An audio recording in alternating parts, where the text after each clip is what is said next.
શરમ લાગે છે।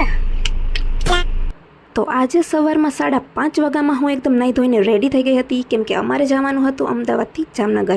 હા ગાઈસ, જેવું પહેલાં ક્યારેય નથી બન્યું એવું આજે બન્યું કે હું સવારમાં 5:30 વાગ્યામાં રેડી થઈ ગઈ હતી અને અમે બધો જ સામાન રાત્રે જ ગાડીમાં મૂકી દીધો હતો। પછી સવારમાં અમે લોકો નીકળી ગયા અને અહીંયા જો ચા પીવા માટે ગાડી સ્ટોપ કરી તો આરુષભાઈ પણ ઉઠી ગયા।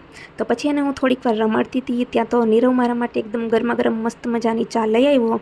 તો મેં ચા પી લીધી અને પછી આરુષને પણ મેં ચા દૂધ પીવડાવી દીધા હતા। પછી આરુષ એની રીતે રમતો હતો, થોડીક વાર નીરવ પાસે અને થોડીક વાર મારી પાસે એવી રીતે રમતો હતો। તો આરુષ નીરવ પાસે રમતો હતો એ ટાઈમનો ફાયદો ઉઠાવીને મેં કરી લીધો થોડીક વાર ગાડીમાં આરામ, કેમ કે પછી એ મારી પાસે આવે ત્યારે તો આરામ થાય નહીં। તો પછી અમે ફટાફટ પહોંચી ગયા દર્શન હોટલમાં। ત્યાં જઈને અમે કરી લીધો થોડો ઘણો નાસ્તો। નાસ્તામાં અમે કર્યું હતું ચા, ગાંઠિયા અને પછી સમોસા એ પણ ખાતા હતા અને બસ થોડો ઘણો નાસ્તો કરી અને અમે લોકો નીકળી ગયા પાછા।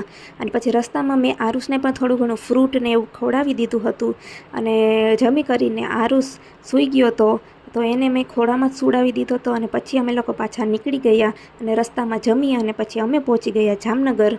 તો જેમ કે તમે અહીંયા જોઈ જ શકો છો કે દાદીને જોઈને આરુષ એટલો ખુશ થઈ ગયો હતો કે એને દરવાજો પણ ખોલવા ના દીધો અને બારીમાંથી જ વયો ગયો દાદી પાસે।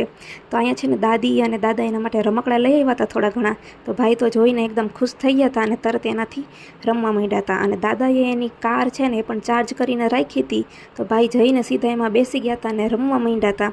અને પછી સાંજે અમે લોકોએ છે ને પાણીપુરી ને દહીં વડા એવું ખાઈ લીધું હતું અને ખાઈને પછી અહીંયા જો મારા ભાભી અને મારા સાસુ છે એ લોકો કામ કરતા હતા, વાસણ ને એવું કરતા હતા અને મેં મારું કામ કરી લીધું હતું। તો ગાઈસ, આજના વ્લોગમાં આટલું જ। વિડીયો પસંદ આવે તો લાઈક કરી દેજો, ચેનલ ઉપર નવા હો તો સબસ્ક્રાઈબ કરી દેજો। ત્યાં સુધી બધાને મારા Har Har Mahadev. Okay, bye by.